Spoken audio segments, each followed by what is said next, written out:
Cubby blue blood flowing through our veins. Sitting in the bleachers in the rain. We've shed a million tears and drank as many old-style beers out at the game. Let's go, Cubby, Son Ranto. Michael Cotton. Son Ranto. Michael Cotton. Son Ranto and the lovable Lucy.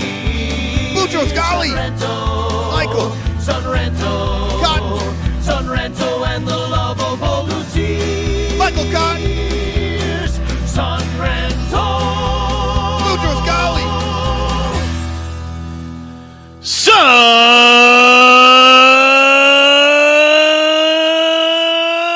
Ranto! Yeah, baby. I didn't have a long one, but I had a loud one. Yeah, Lyle, sometimes you get a little roll like in the back of your throat. Yeah. And like when you get that going, I'm like, oh, this is gonna be like 30 seconds.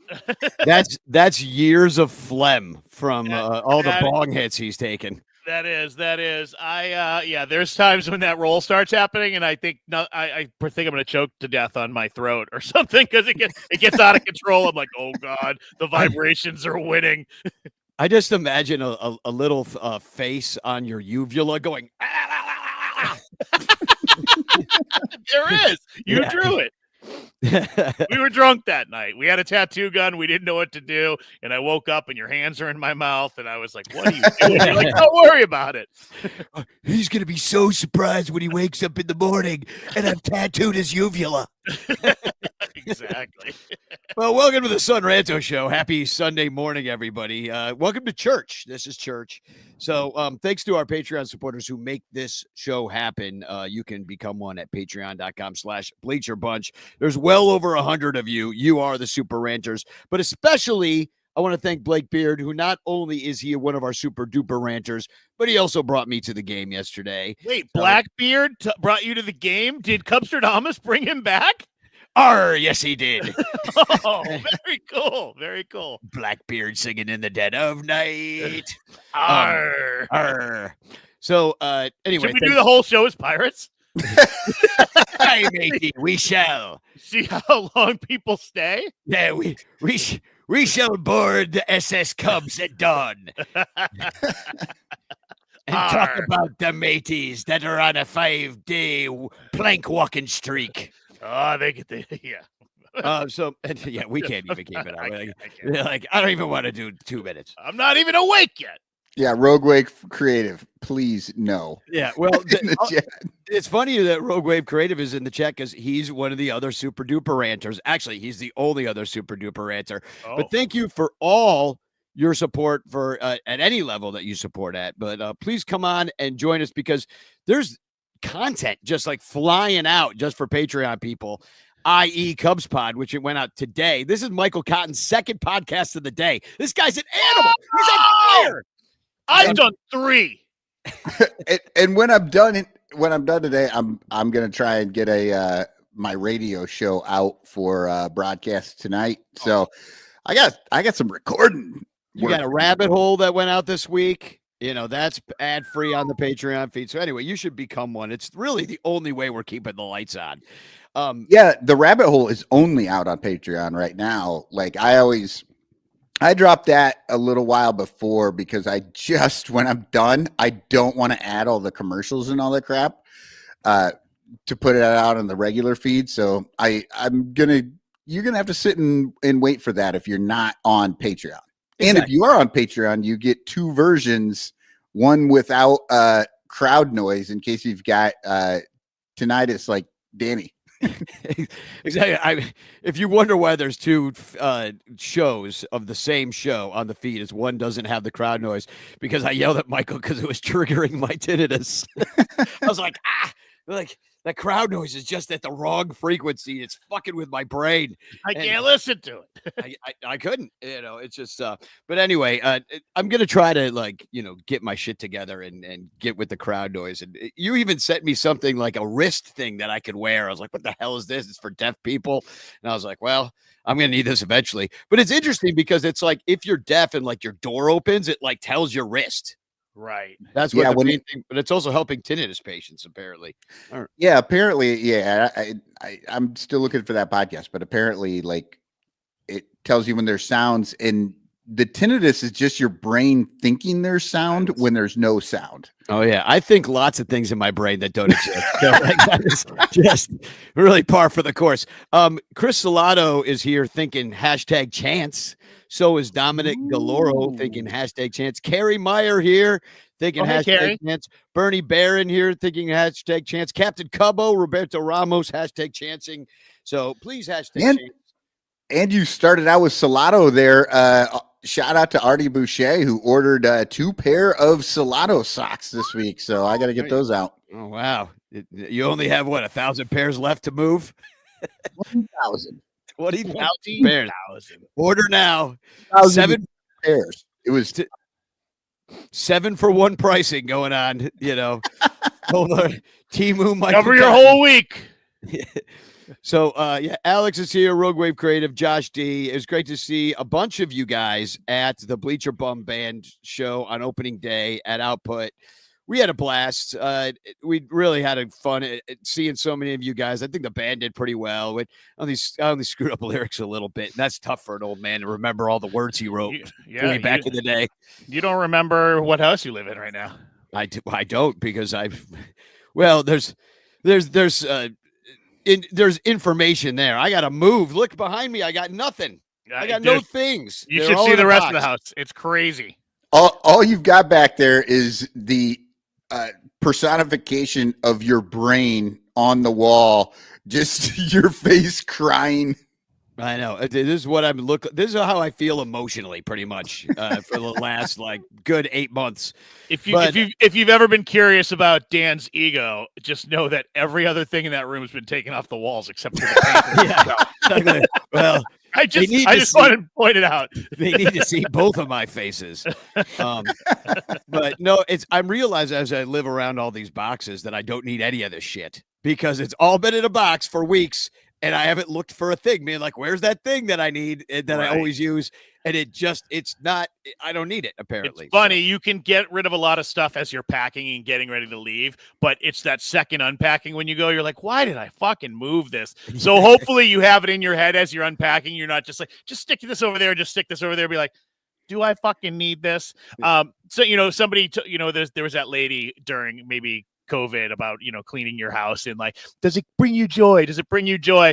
And I think one of the things that kind of went around is like, if it's less than $20 and you can replace it in something you don't use very much, or you don't need, like, maybe get rid of it. You get a new one if you need it, which seems wasteful, but there's that. But someone told me the other day, they're like, no, dude, if there was poop on it, would you wash it off and keep it? Or would you just throw it away? I was like, that's actually a good way to think about it. If there was poop on this thing would be going in the garbage. So beat it. Get out of my house. Yeah. I love it. It's, I don't know, a couple months ago, my wife went out for the night. Her and one of the kids, I think they went to Chicago. No, they went to Madison. And I was home alone in the house, and I'm looking at this like canister that just has all these like ladles and spoons and shit. And I threw 3/4 of it away. Good. She has never noticed. Oh, good. I was going to say, tell her. I thought you were going to say she's never going to forgive me because she's been looking for the same stupid black plastic spoon for the last fucking 2 weeks, and I don't have the heart to tell her that I threw it away. Was my grandpa's spoon, and you just chucked it. Yep. She hasn't mentioned it one time, and I'm still just waiting. Well, as soon as she hears this show, which I know she diligently listens to, because she just can't get more of her husband, let me tell you. She just can't wait to hear more of your lips moving. Right. Well, I want to thank our sponsors, which is Matt Kammerer's Permanent Paintings, and you should check out his Etsy store because he made an incredible Bleacher Bum Band opening day poster. You can find it at Permanent Paintings Etsy store.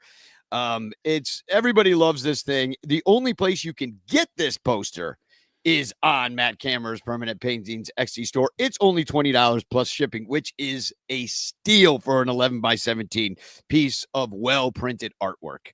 So go ahead and buy that because, Matt Kammerer does a lot for us, and this is It's one way he can get basically $5 off of you. So that'd be, and buy something else while you're there. Yeah, for fuck's sake. And who else? Oh, yeah, In the Clutch shirts. We want to thank them for sponsoring our Patreon prize of the month, which happened last week, I believe, on the Bleacher Bunch. Anyway, thanks for you can only win that if you are a Patreon member. So patreon.com/sunranto. But let's get into this freaking amazing baseball team that we've had the privilege to watch. What a heater. 5 games straight. Should be actually more than that. It should be 7 games straight if they didn't blow that one game. I'm not going to let them forget it either. No, they you're blew not. that game right after we had our show last week. They blew the game in Arizona, and they would have won now 7 straight instead of 5 straight. We should be going for our 8th in a row instead of we're going for our 6th, but that's okay.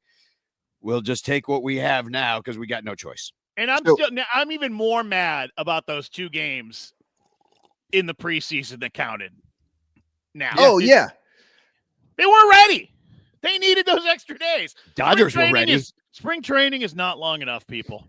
The other thing that drove me nuts is I'm doing the Cubs pod, and I'm like, yeah, yesterday was the home opener, but it was also the 3rd home game of the year, which just sucks. Like, why are you doing that to us? Yeah, it's stupid. It was a little difficult getting out of the chute, let's talk about the negative first, I guess, because, even though there's a lot of positive today. Let's start out bad. All right. The positive. The defense has been great. The pitching's been pretty good, although we did almost see a bullpen meltdown, which was the negative I was going to start with. Right.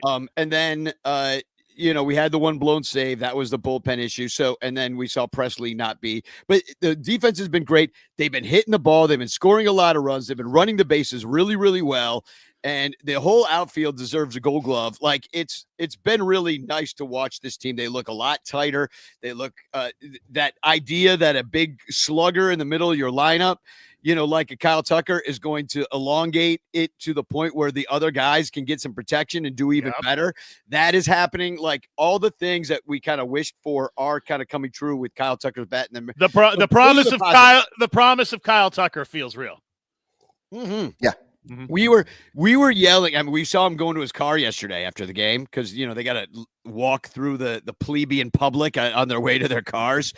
And as he came out, people started commoners. The commoners started chanting MVP at him, and I was like, could happen. Yeah, could happen. Yeah, it was. I'm like, it's not unfounded. Yeah, yeah, and I mean, he won't actually.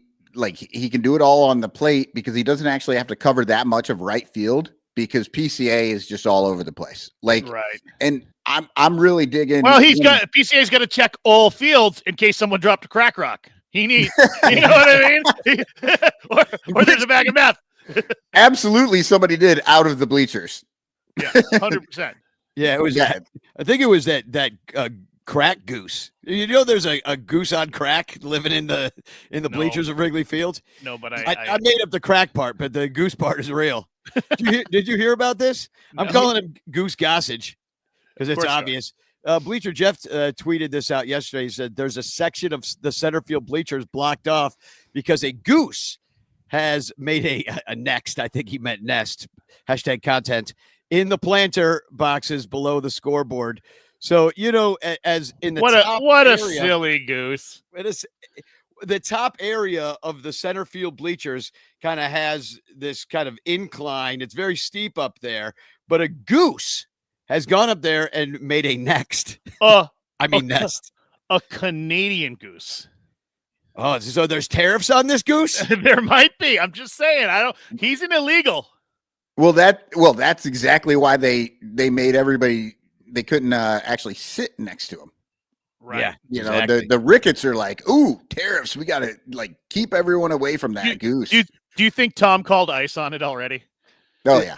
They're going to, at some point, I think the Ricketts and their mega ways are going to turn the center field bleachers into an ice detention center, I think is what it'll end up being. And that goose will just go around attacking people like a dog. I mean, Danny, if you get rounded up and finished off, but it ends up being in Wrigley, is it not as bad? You know what I mean? I think it was Augusto Pinochet that did that one time in Chile. He brought everybody down to the soccer stadium and just started People executing. were like, if I'm gonna die, might as well be here. my blood will forever keep our team winning in the future. Exactly. Those would be my last words at the firing squad. Go Cubs! Ask everybody at the Superdome during the hurricane how that worked out for them. Yeah, no, oh, come on. Well, now that FEMA has been canceled, that'll never happen again. Yeah. No, I love Jeff Rogowskis in the Discord said it's Goose Island 312 up there. Yeah. Hilarious. I like calling him Goose Gossage, although I was surprised when I brought that up how few people knew who Goose Gossage was. And now that makes me feel old, first of all, because he hasn't pitched for a long time, but he was a Cub and he was like, oh, some random Cub. I'm like, no, this was like the most famous closer of his time that came a Cub at the end of his career and actually did pretty decently. But apparently he's gone Dennis full-blown. Eckersley, like there were a few guys that were the guys. And the Goose was one of them. Yeah. And he was big guy with an imposing like handlebar mustache. His mustache is everything. You got to look him up if you don't know who he is. He's a beautiful man. Well, apparently Corey Furlong, one of our beloved ranters, told me that he collects a lot of autographs and baseball cards and things like that. He said that Goose Gossage goes to these card shows and he writes like mega messages on all his autographs. So he's like for like the last 4 years, he's been writing like Trump won Goose Gossage on his like 1987 baseball card. Yeah, exactly. Yeah. What a piece of shit. Even if it was like Obama won, or like I don't want that shit on my baseball card. Sign the fucking card. Like, shut up. Yeah, right. Well, these guys don't write what I tell you to write, monkey. Yeah. Don't you Goose. Fucking get out of the thing. You do what I say. You silly goose. You do what I say. I don't know how he got the name Goose. That's, I mean, there's a nickname that some people get, and how do you get it? There's a lot of bruised fannies in the 70s that would tell you how. I was going to say he was known for the thumbs up in the clubhouse. the old 5-finger brown. Well, anyway, isn't that the minivan? 2 in the front, 5 in the back. Sounds like a conversion van, maybe, but I think those are illegal now too. But I'm just trying to get canceled today. I know. The Cubs sweep the A's. I know that with your Bill Murray racist freaking shirt. I don't know. I love this shirt. It's just God damn it, Danny. I've never thought that. I wear it all the time. Well, and you're up there in Maine around a bunch of crackers. Like they don't really they act all woke, but they ain't. Yeah, but there's a huge native population up here too. I've never even considered that. That is Bill Murray wearing a headdress. Yeah. Yeah, I don't because I just think of the Blackhawks. I don't think I would it's just yeah. What a loser. So, speaking of losers, have you seen that? Well, of course you saw because you watched the games. But the A's new stadium. I mean, Sacramento, yo, no. From the Bay Area and back down. Wrong. West Sacramento. Even better, dude. West Sacramento. That was the thing that really surprised me was, first off, they're not called the Sacramento A's. They're just the Athletics. The A's, yeah. No town to it. And then on the broadcast, I'm listening and they kept saying West Sacramento. And I'm like, what is this? Are they just saying that they're in the west part of Sacramento? What is this? But there's a river there, and there's Sacramento, River. And then there's West Sacramento. And apparently somebody's kind of pissy about it because the first game they said West Sacramento. Second game, they just went to Sacramento. Third game, West Sacramento was back in the broadcaster's mouth. All right. Well, the broadcast that you could hear, because the freaking audio dropped out of game one, for most of the game.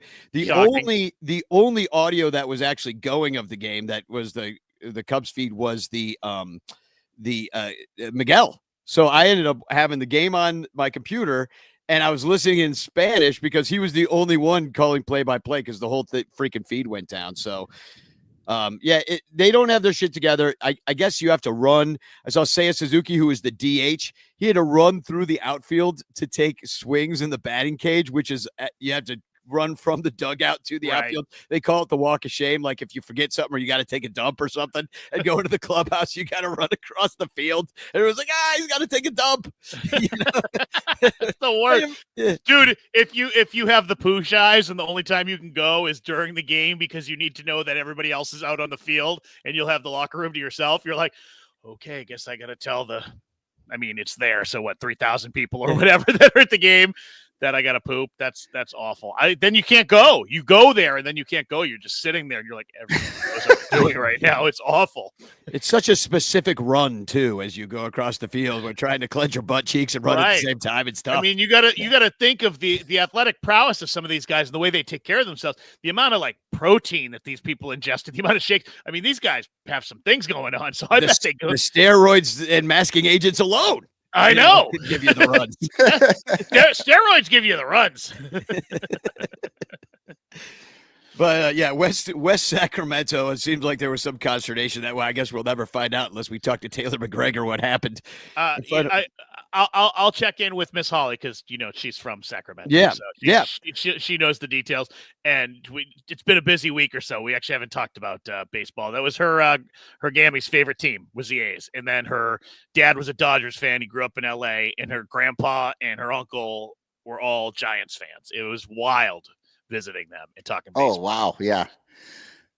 Well, I mean, California's got a lot of teams, so it's I've been there a lot. I've spent years in time there. Still haven't met an Angels fan. my whole life. I say that all the time. I was like, I know people who are fans of every team, and I'm like, I don't really know any Angels fans. Like even the ones that are, it's like, nah, I live close by in Disney, and I'd go to the games, but nah. Which is nuts because they've had two of the greatest players of this generation for the last umpteen years. How did that team not? I mean, just the lack of playoffs. It's insane to me. No, it's really. It seems like it would be hard to do. Yeah, it seems like it'd be harder to not make the playoffs than make the playoffs. Remember when Gene Autry owned the team? Yes, it was the best. Even they sucked that, but who cares? Actually, in the 80s, the A's were pretty good. Well, the Angels didn't they? Well, I mean the Angels. Sorry. Yeah, the Angels. I'm sorry. That's what I meant. The Angels had that crazy playoff game in the 80s. Was it against the Red Sox? Yeah. Was that 86 that happened? Yeah. That was it. And the Red Sox ended up obviously winning that game. But they had one of the wildest extra inning games. I think it went extra innings, and like there was big home runs at the end of it. I just remember watching that. Dave Henderson. Dave Henderson. Yeah. It was good. Good stuff. Reggie Jackson. You know what? I might watch that game. I'm gonna go on YouTube. I'll share it with you. Donnie Moore. Yeah. Was that a game 6 or a 7? 6, I think. Did they even play 6 back then, or was that a 5? No. That might have been like when they still did. God, 5, I'm trying. I forget. 12-year-old me is 3 people ago. Exactly. You know what I mean? It's so weird. So I was trying to get did you see those hats that dropped? They're, I don't know, these goofy, they're doing all the crazy stuff with the hats just to do anything.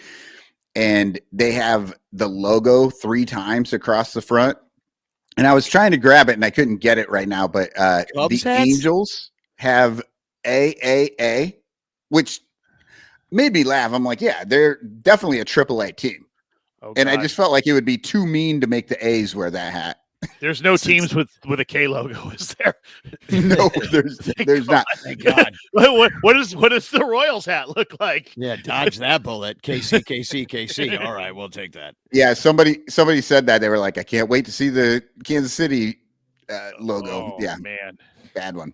Yeah, well, those hats, they arrived and then and I think they were all made by AI or done as a promotion to be like, here's the ugliest hats of all time.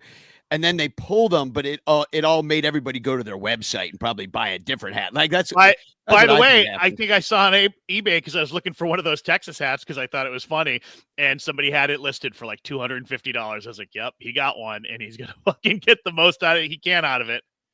Yeah. We got Will Stradamus here in the chat saying, still one of the baseball names that should have been a Cub, ex-Angel great Chili Davis. But didn't Chili Davis get the job as our hitting coach at one point? Yeah, he's the guy that was there that Chris Bryant hated. Yeah. Yeah. He's like, hey, what you got to do is spit on your hands before you go up there. Don't wear batting gloves like I did.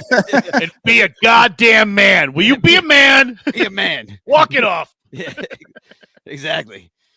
First, best ability is availability. Now get your ass out there. But no, the Cubs are playing great. I mean, just to get back to the series a little bit. Right. Let's talk about these games that were actually wonderful. They scored a shit ton of runs in West Sacramento / Sacramento. 35 runs to be specific. And our backup catcher hit for the cycle. Now that was amazing. Unbelievable. Yeah. He needed a triple.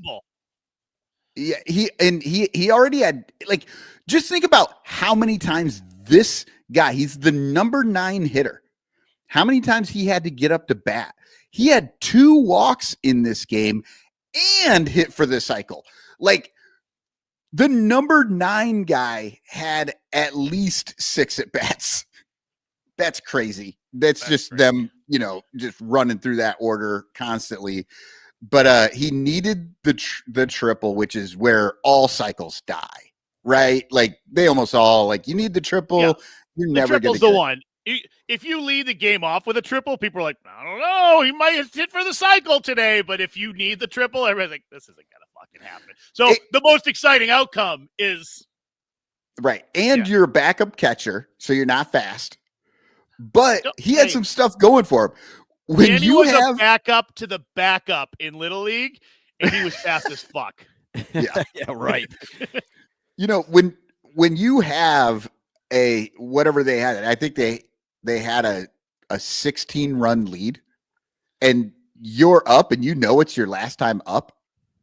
There's no way he's stopping, no matter what the hit is. Yeah. He's not stopping until he's either out or on third, right? It was a good situation. I'm sure. Hopefully, coach said, just go for it. I don't care if you hit a fucking single. Just go for it. See what happens. Well, and he really did hit a double. Like, I think during the normal kind of game, he probably holds up at third because he looked like 100%. He looked like he blew on a tire going into the pit. He was gassed. He was gassed. His right leg was given out, just like dragging behind him as he like crawled his way to third. No, I'm kidding. That's not what happened. I'm exaggerating, but he it did looked blow like on a you. tire. It looked like you going from second to third after like a full day at the. That looks like me going home to first on a good day. It was Yeah. like, oh God, my Charlie horse.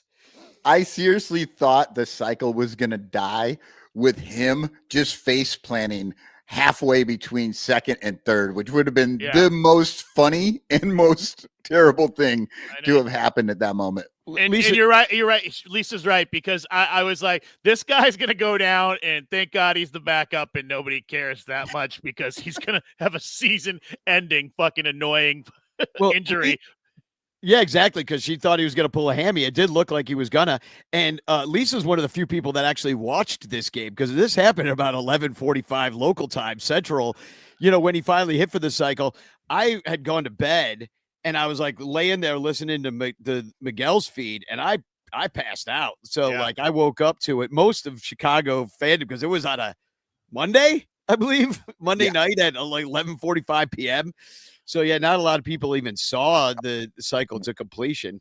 Will Stradamus says he was there. Yeah, Will's been at everything so far this year. I was still up because I had just got a care package from PCA, and I haven't fucking slept.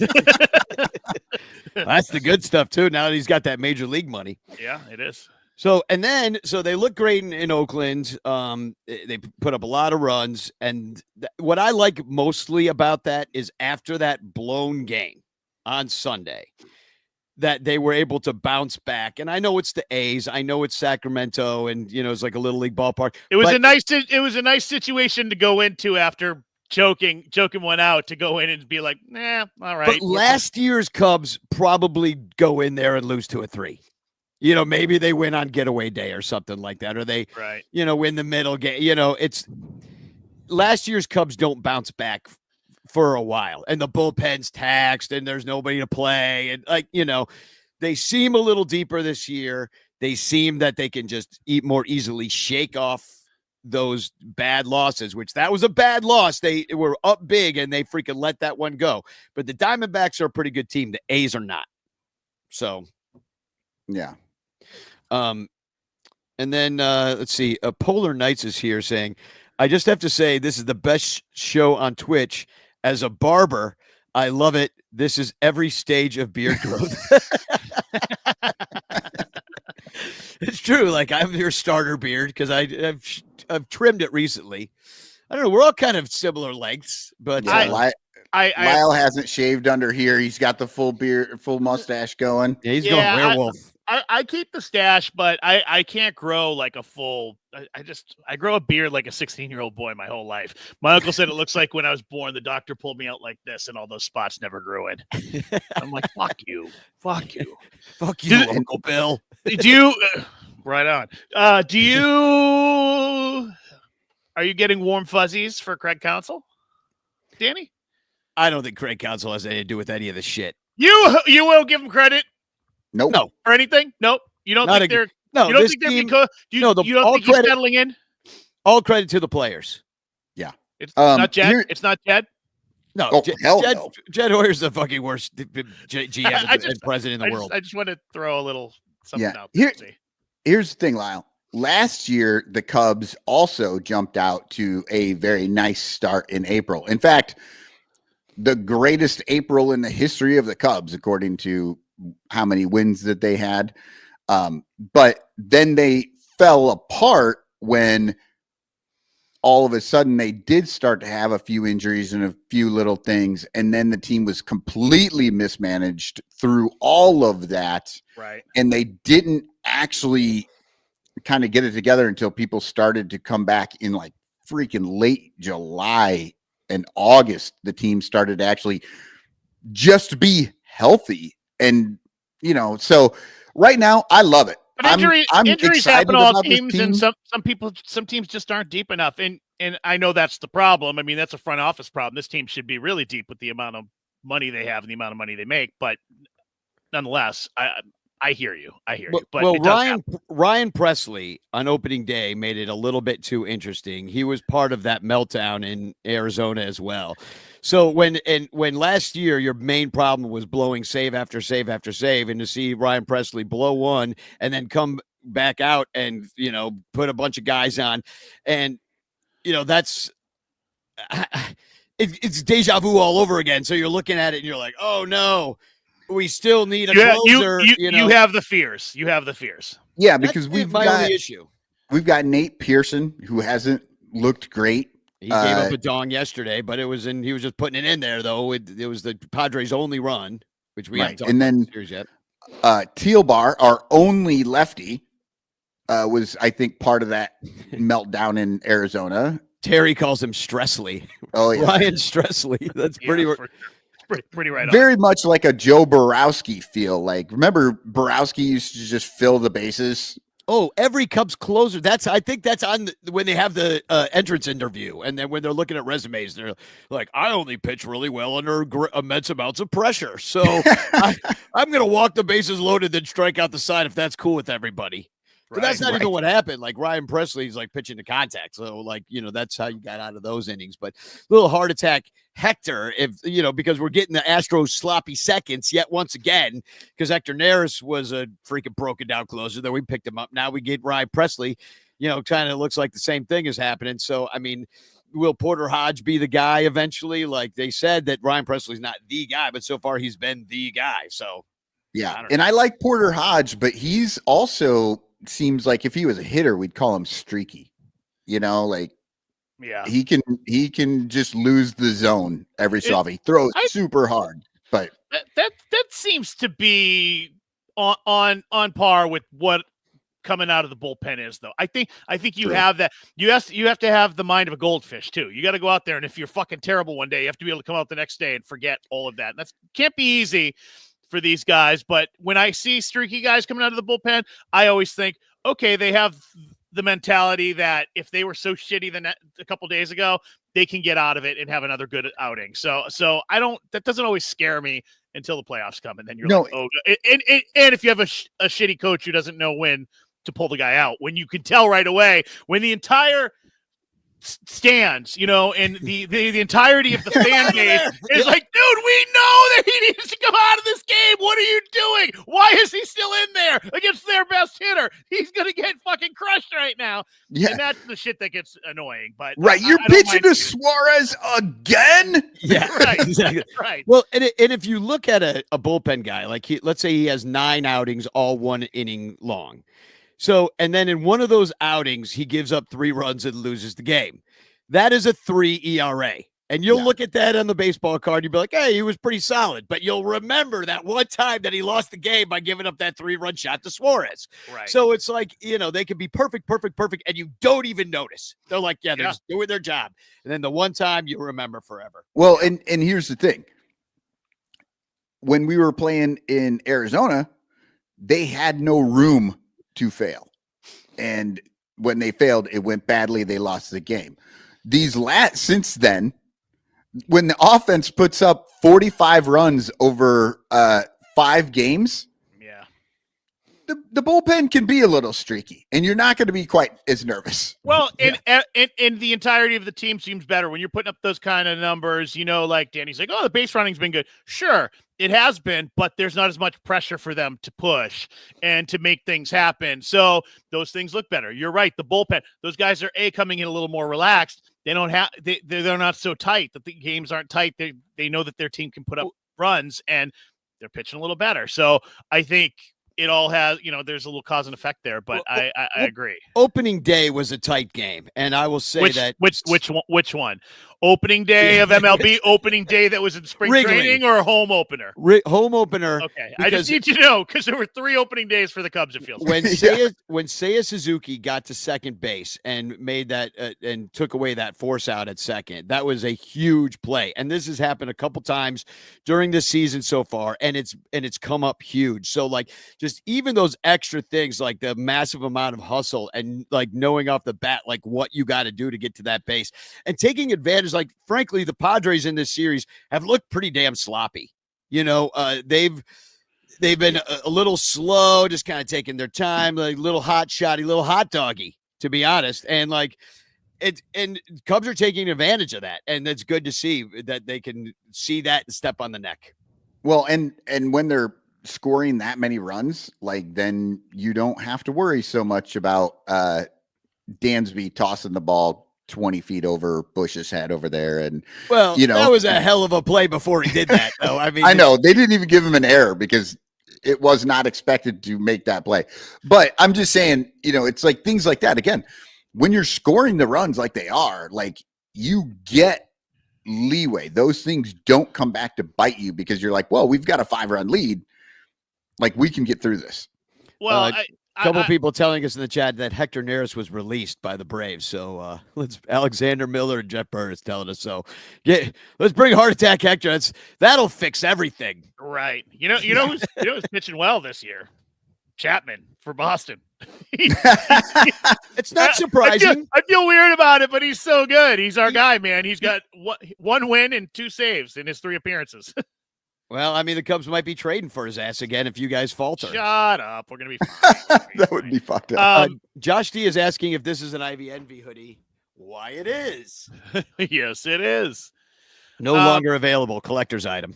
They quit. Danny will sell it to you for $250.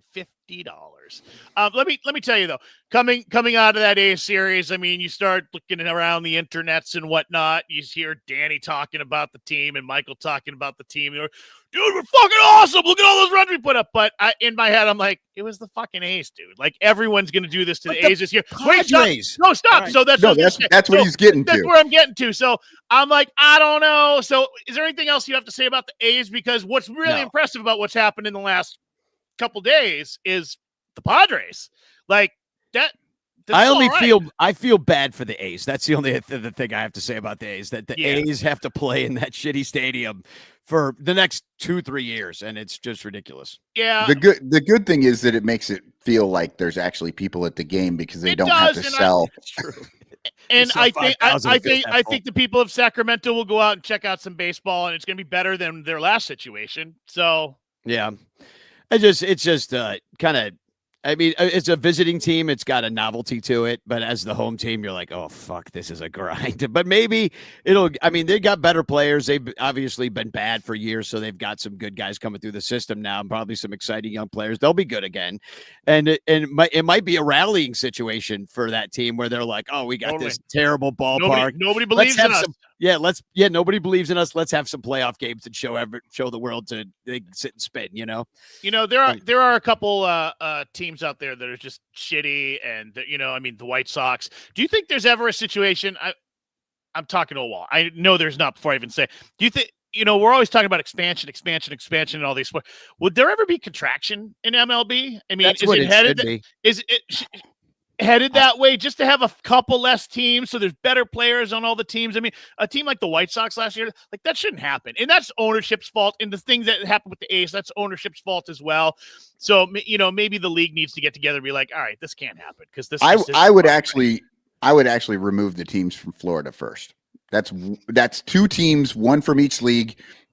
And Florida does not support their fucking teams, so just get rid of those teams. Yeah, but how will all the baby boomer retirees watch the Yankees? Like that's the thing. same way they always do on Neston. The Red Sox go to Florida. That stadium sold out.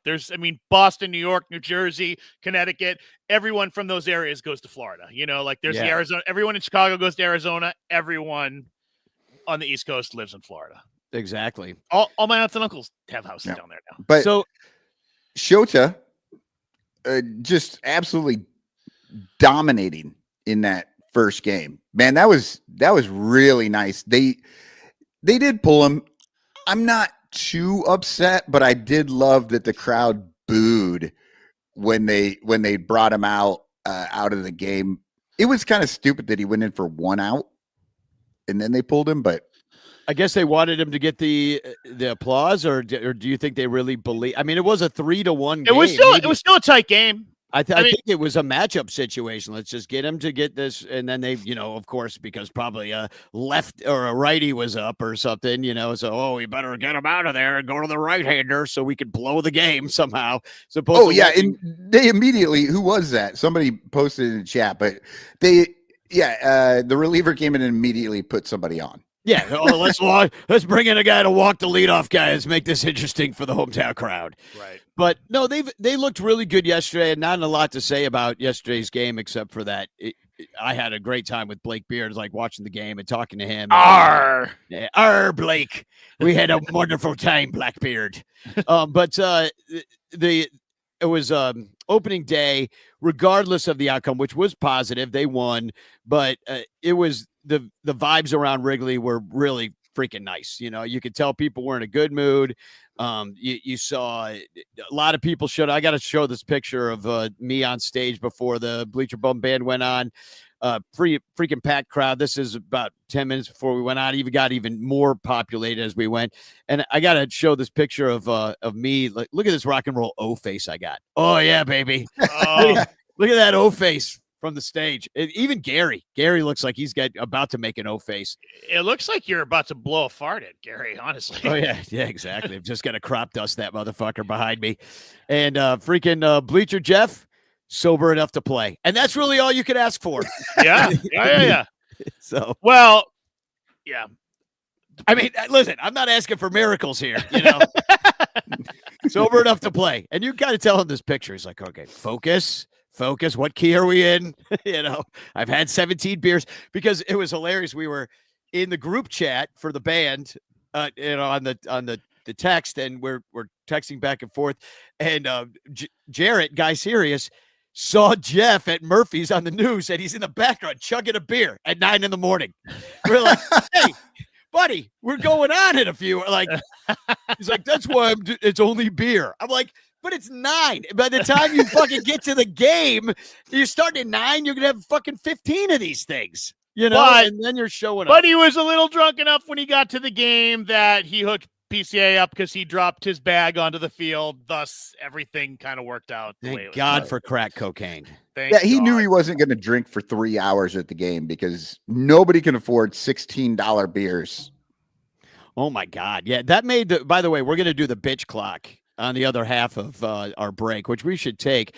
But it's one of the things in there is beer prices. Cause I saw this laying on the ground. It had blown out of the stadium, went viral on Twitter after I tweeted it.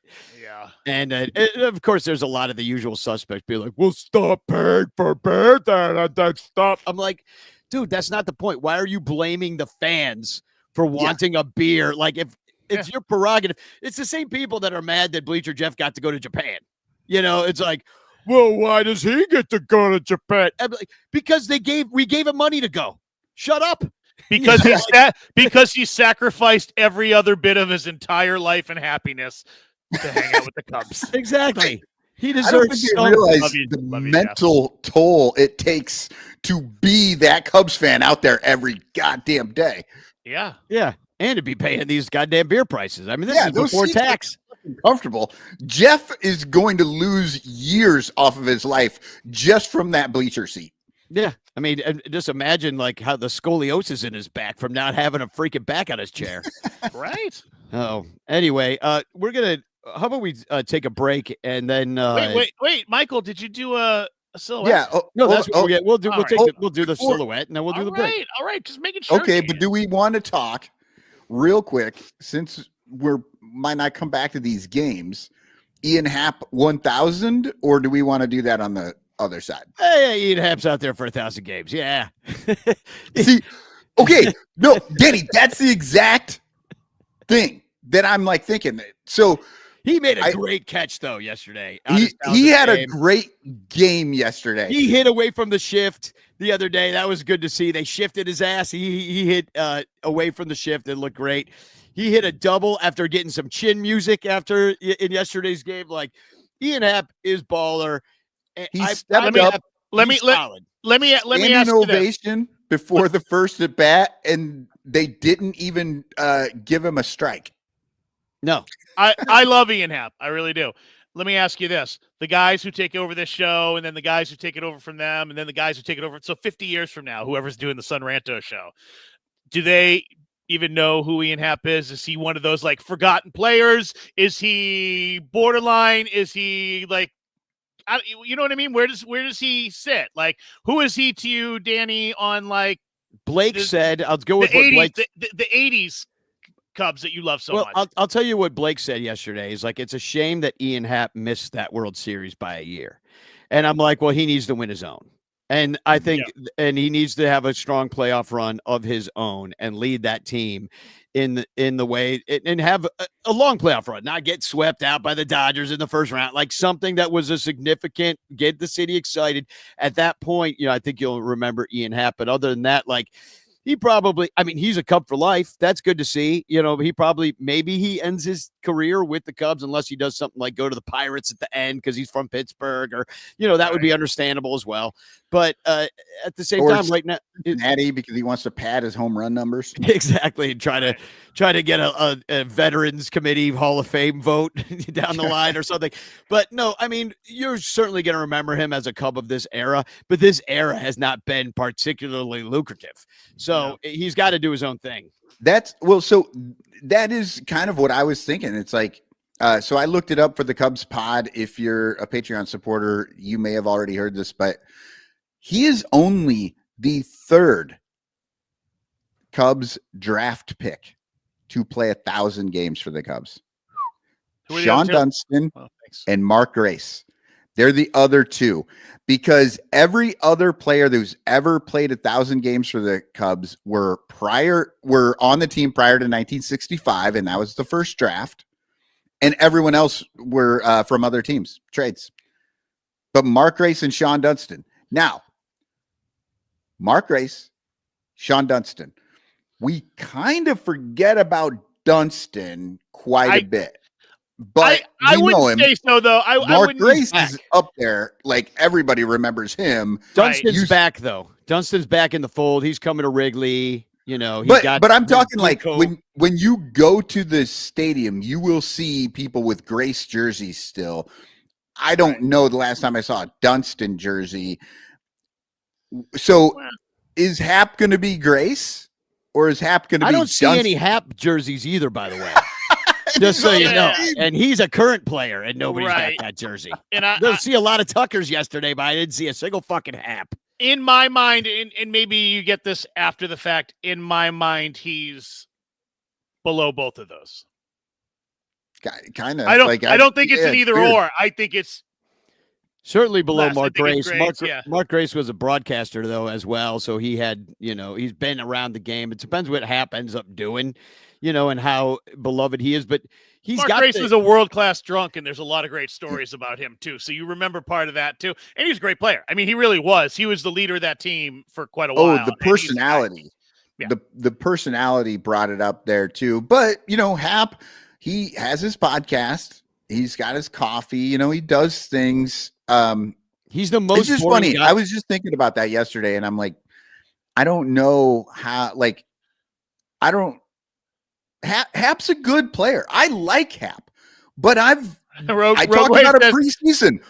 I'm like, why does Hap automatically get left field with no discussion? Like, I was wondering that. Well, we saw that. Season. I mean, he has really come. I mean, as far as the glove goes, like that diving catch yesterday was one of the best catches I've ever seen him make. It was very good because he could have broken his neck going to that wall, but he knows it so intimately. He knows exactly how much space he has, and his podcast, like, even though he's kind of like a little dull as like the lead of his podcast, like that's his personality. He's very kind of straight laced. He's the least animated person and funny person on his own podcast. Like Dakota Mekas is hilarious. He's got a lot of energy and is exciting to listen to. Whereas Ian Happ, he's just kind of like, I'm like, does he even drink coffee? Because he does not sound caffeinated. I don't even believe he even drinks this stuff. Like maybe he's drinking the Parse rum, but he doesn't even seem like somebody. Maybe he sips a rub or something. Or, give me a half a shot in my daiquiri. But he's not like that guy who's going to come out of his face, which is going to be a detriment to his fame. But he has been nothing but solid out there for years and years and years, even though like for a bunch of those years, he would have those great months and bad months, great months. Remember, he was real streaky. Yep, he was up and down month to month. And and I think you're right, Danny. I think the personality is actually the biggest reason he isn't really that Mark Grace figure. Like the numbers are like generally there. He has been solid, nothing really bad to say about him. It's just that he's just never been that superstar. Well, and it's surprising that he's got 1,000 games without being that guy. And he's coming into this team after a team that was going to go down as one of the most loved Cubs teams ever, and he's the after effect. As everyone's watching them dismantle this team, he's what's left. Yeah, exactly. Well, he wasn't part of the team. Yeah. They built around him on purpose. They gave him that 4-year or 5-year contract, whatever it was. Was it longer than that? I forget, but it wasn't 4-year. And then, but if you remember, he was getting standing ovations back in the Wilson Contreras times when we thought both of those guys were heading out at the trade deadline, and neither one of them did. Not trading Contreras. I was trying to figure this out. Not trading Contreras resulted in the draft pick that got Zaire Hope or Jackson Ferris, I think is who. And then we traded to the Dodgers for Michael Busch. So, anyway, I was trying to remember that kind of chain of events. So that's what could have been Ian Happ at some point, some sort of chain of events like that, where if they didn't resign him or if they had traded him at that deadline, you get something like that. But anyway, we should take a break. Well, can I have the floor for a second? Sure. Michael, you can post the baseball card now, but ladies and gentlemen, that's Danny Rocket talking for 12 minutes about Ian Happ, which he did not want to talk about. Hey, that's why I wanted to go to commercial, but no, you didn't let me. So, I honestly, I felt like that was a good conversation. I think we had to 100%. Mention the 1,000 games because Ian Happ, I think, will go down as sort of not a controversial figure, but there are people who absolutely 100% love him, and then there are people who are just like, Ian who? Yeah, and he gets hate too, like it's stupidly. I don't think he deserves any hate. Yeah, he's an average player. Yeah, he's above average. He's above average. He's above average, but not he's just not a superstar. He had 24 dongs last year.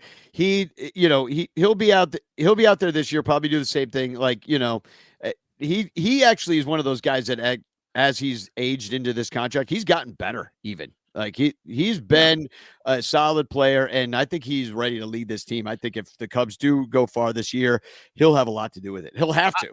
I saw you hit 24 dongs between the dumpsters behind the Cubby Bear one night, and it was a fucking amazing thing that I've seen. Hitting 24 home runs is not a big Those deal are anymore. ding dongs, you ding dong. All right, now let's do that. All right. So this, I'm going to help you out a little bit because this is going to be a tough one to figure out.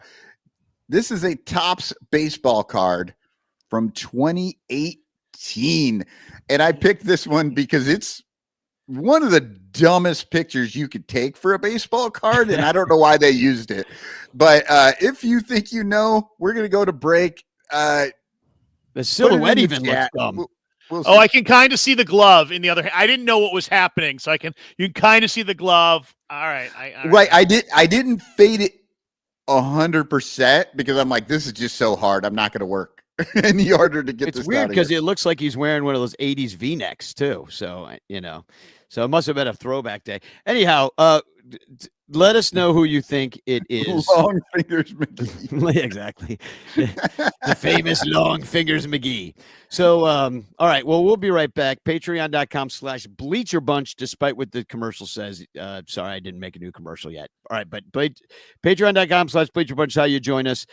Go refill your coffee cup. That's what I'm going to do. And put who you think this is in the silhouette in the chat. #Chance in the chat. And we'll be right back. The Son Ranto Show has hired me, a professional voiceover actor, to tell you why you should become a Son Ranto Patreon patron at patreon.com/sonranto. First of all, it's only $1 a month.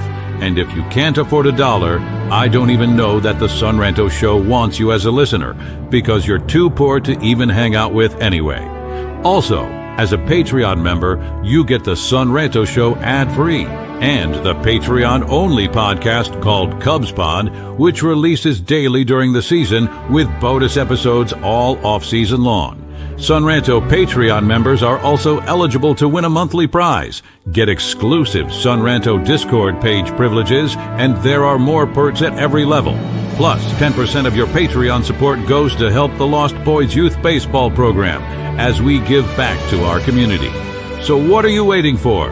Spend your hard-earned money on tickets and beer for the Son Ranto Show by subscribing at patreon.com/sonranto. Otherwise, they'll think you're a poor loser. A big, fat, dorky, poverty-stricken loser. Take it from me and by commanding professional voice, and become a Son Ranto Patreon supporter right now.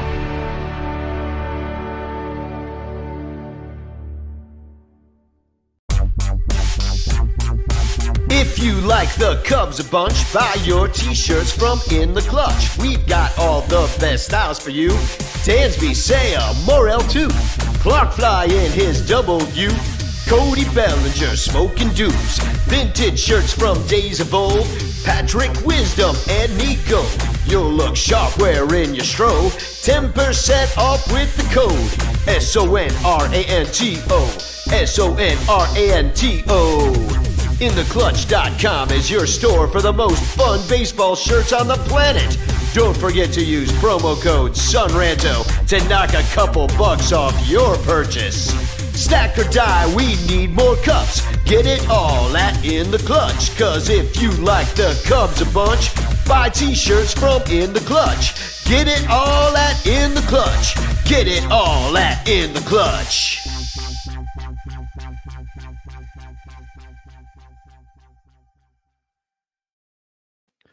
Who's that? Cubby. Oh, we have some guesses in here. Alexander Miller goes with Darvish. Josh D says C-Shack. Tom Cooper says Anthony Rizzo. We got one for Brandon Morrow. Salado says Dick Pole. Are you kidding me? Dick Pole, it was nothing but he was not a pole. Let's put it that way. And he was not in 2018. But Dominic Galoro is actually really good at these. It's Koji Uehara. Oh, yeah. Koji says, baby. Yeah, from the famous Koji Says segment when Danny used to read the Google Translate of his blog, which I love those. That's back when Google Translate barely worked. You know, like it didn't. That was funnier. That now it's probably pretty dead on.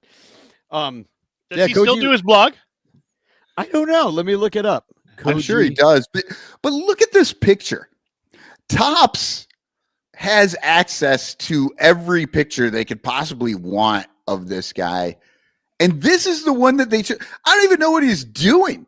Like he might be arguing with the ump. He might be like saying hi to somebody. I have no he looks fired up to me. I like this. I like it. Yeah. Except his left arm looks strangely skinny, and maybe it's just because you're editing, but it looks weird in the picture.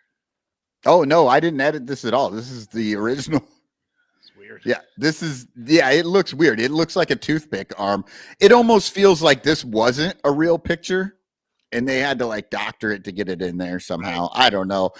It's just every kid who's ever collected baseball cards has gotten this card and been like, I hate this. Like wanted to trade it for anybody else. Yeah. KojiUehara.net is still going. Koji-Uehara.net. His last blog post was today. Yeah, so I think I remember we checked up on this a couple of years ago, and he was like, he went to Yankee Stadium for some things. I think he's still coaching maybe in Japan. He met Ryan Howard, and here I'm going to upload his last blog post that I just translated. Just give me a second. But yeah, Koji Uehara, I mean, didn't he play for the Red Sox as well? Yep. He did. Yeah. Prior to the Cubs, I think. Yep. Yeah. So, he was around. I mean, those were, ever since 2016, I think we had a lot of hope, and it just kind of went. And Koji Uehara was part of that hope. He met Ryan Howard, looks like in Japan. Koji's wearing a suit in the picture. Looking good, Koji. Yeah, he does look real good. Ryan looks like he could play. Ryan Howard looks a lot smaller than I remember him. Yeah, looking. well, he looks like you stop doing steroids after you don't care anymore. Yeah, exactly. Right. So he says Ryan Howard ! He was a great player. I don't know if I ever played against him or not, but he knew about me. And then some emoji that looks like boobs. Frankly, boobs with chest hair. So yeah. I don't know what that means in Japanese, but. In American, it's he's the tits. He's the tits. So I did want to mention that I gotta say Larry Hawley, who now is he works for Ankin Law, but he was with WGN for years and CLTV, and he's kind of kept his work with doing sports broadcasting on his TikTok page. So he's doing this bit called Sports of a Certain Age, which he's going to continue doing. I talked to him yesterday at Murphy's after the game. And so he's been on the Sun Ranto show. If you don't know who Larry Hawley, he's a great guy, but he works for Ankin Law now in their social media department. But what he's also doing is doing these Sports of a Certain Age sort of broadcasts around Wrigley Field. So I wanted to put up a video he made yesterday about the Mom Shrine. So I'm uploading it right now because as it's uploading, I'll say yesterday I went over after the game. All these people were gathered around the Mom Shrine there on Ball Hawk Corner. It's not just Mom Shrine Corner, it's Ball Hawk Corner. So there was a whole group of people all wearing the same button with this guy's picture on it. I wish I could remember his name. Maybe it's Frank, I think. And anyway, they all had this button on, and apparently he was a guy who liked to ball hawk every now and again. And so they had a picture of him on the button, and also on it wasn't on the button, but it was on this sort of like portrait that they had brought to the rooftop. They had a big gathering on the rooftop because he died this year. And so they had all gone to Ball Hawk Corner, and they had seen the shrine, and they're like, oh, who's the shrine to this dead lady? And it's like, they're there for their dead friend as well. And it was this daughter of the man who had put it together. So I had a really nice conversation with all those people out on the corner. Did you add his picture? Did you put it up? Did you share did. So that's what I'm getting to. I took one of the buttons and I put it on the bunting of the Mom Shrine. So that also joins Dan Nielsen's guitar pick. And I know there's a few other mementos for other people who have passed. And people have put things down at the Mom Shrine recently. Thank you, Chad Smeets, who put some flowers, live flowers, and a plant there the other day. Very kind of you. And the thing grows because somebody put a Bud Light down there. So, my mom not really a beer drinker. If you want to put put some red wine. She did enjoy that. And maybe around Christmas time. Well, because Bailey's. Because she was a nun and she thought it was the blood of Christ. Exactly. me and Mom had a night with Bailey's. Yeah. We sent Danny away. Yeah, if you like Bailey, if you like getting drunk on Bailey's, you don't like drinking, you like dessert. That's what you enjoy. Right. So, anyway, it's hard to get drunk on Bailey's. It is. Well, my mom managed to, because she was a lightweight. But let me put up this video that Larry made just on opening day of the Mom Shrine. And I won't say we'll be right back because we'll still be here. Welcome to Cubs 2025 home opening day. It's actually the third opening day for the Cubs, who had one in Japan, one in Arizona, and now here at Wrigley Field, where the spirits are already high a couple hours before the game. Now, like every year, there are some things that never change and some things that do. And that includes one special shrine that's outside the ballpark that is dedicated to a special person that has managed to survive since the end of last year. This is a shrine at the corner of Waveland and Kenmore outside of the left field bleachers in honor of late Chicagoan Marilyn Robbins, mother of Danny Rocket, a popular Cubs musician and fan. It was started by supporters of Danny, those friends of Maryland, late last summer after her death, continued through the 2024 season, surviving through the winter, and now to opening weekend here in April of 2025. And with the shrine standing, happy home opening day, Cubs fans. Here's to success and good luck over the next 6 months. Oh my God. That is the 100%. That's the announcer voice. That is so perfect. Good. He's so good. That's great. Well, he worked for years. And very sweet. Very sweet. Yeah, he worked for years in the business, and he just recently has kind of shifted gears. But he has not lost a beat. I heard that voice and I was like, oh my God, what are we about to learn? He is that guy. And what's amazing, go to a game with Larry sometimes. I've gone to lots of games with Larry. He lives in the neighborhood. He's a really cool guy. And he can do impressions of so many different broadcasters because he is that kid who studied that stuff and watched it and did the impression until he could find his own voice doing it. But that is the voice like that. I mean, it was the voice. I mean, you heard him a million times on WGN, so he's a pro, So anyway, follow him and thank you, Larry, for making that because that just adds to the lore and get my mom's name out there. That's how you keep people's memory alive is by keeping their memory alive and talking about him. So I gotta say, walking out of that funeral and Danny's just holding this picture and he's like, what do I do with this damn thing? He said, I feel weird throwing it away, but my sisters don't want it. I don't want it. Thank God I told you to let's make a shrine out of this goddamn thing. Put it outside the stadium. We thought, what did we think? It was going to last a weekend? Oh, yeah. Well, maybe a homestand. Yeah. Maybe a homestand. And we're like, then they're going to come clean it up and put it all away and throw everything away. And then as it's approaching the new year, I'm like, I can't believe that fucking thing is still mild winter. Mild winter helped, but I was kind of blown away by the whole thing all winter. I kept thinking about that day when we were talking about it, and I was like, all right, let's get some stuff. We'll do it. Then I'm walking to the stadium, and you're like, I already did it. I was like, of course you did. Look at this thing. It's amazing. Well, and I also got to say about the Mom Shrine, it's like the conversations that I've not only had with those people yesterday, but I see people standing there looking at it, and then I'll go up there hey, and they'll ask somebody standing around like Ballhawk Dave, hey, what's going on with who is this lady? And they're like, oh, it's his mom. And then I'll go over there and talk to him, and I feel like I'm back at the wake. But I do have a question, Lyle. Now, was this when you told me to make this shrine? Was this before or after you destroyed church property by falling into the pew and destroying? I broke the pew. I snapped it. About $1,500 worth of damage at St. Edna's Catholic Church in Arlington Heights, Illinois. The bruises I had on my body when I never sent you pictures. It was insane. Like I had like my whole back of my arm was black. My ribs, my thigh. I wrecked myself. But I think the landing and hitting that pew so hard, I had an epiphany, and that was it. And Mama Robbins lives on forever in Wrigley Field. You must make a shrine. That was it. That was what I got from God.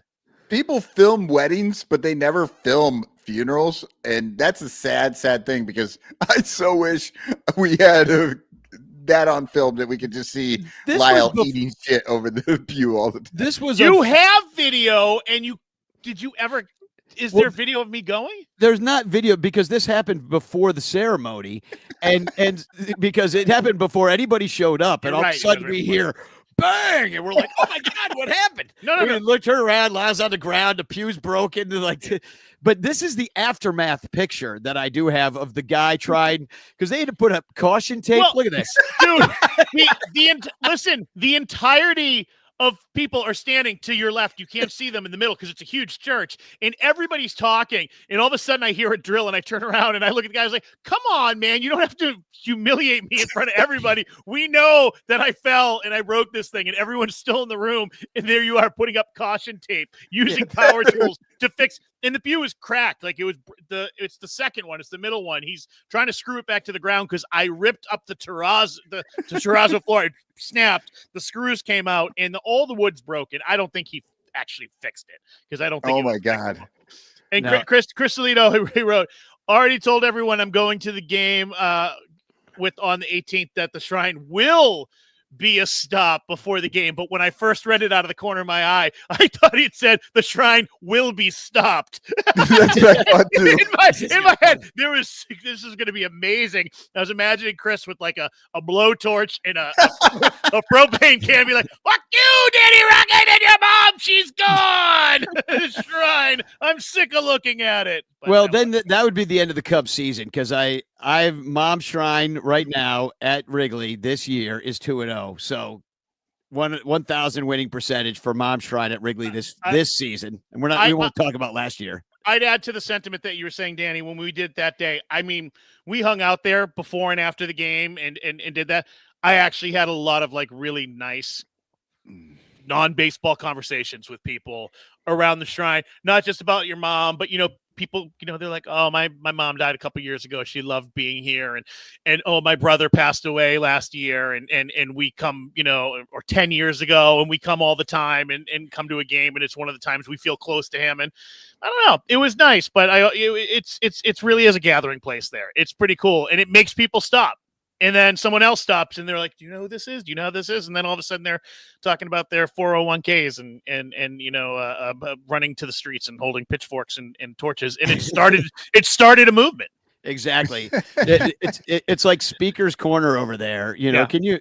But I will be taking full credit if the Cubs have a good season, or I'll be giving my mother's memory full credit and the Shrine full credit, because if you recall, I've been trying to get like Cubs shrines going for quite some time. Like it was 2019 that I was doing that show outside the Ivy on NBC Sports with Cerami and Luis, and we had a shrine there. It didn't work, so eventually though it's going to work, and I'll take credit for making a shrine. And then we'll do all sorts of news stories. And here's a local Cub fan. Like, I am certainly going to parlay this into fame and fortune for myself.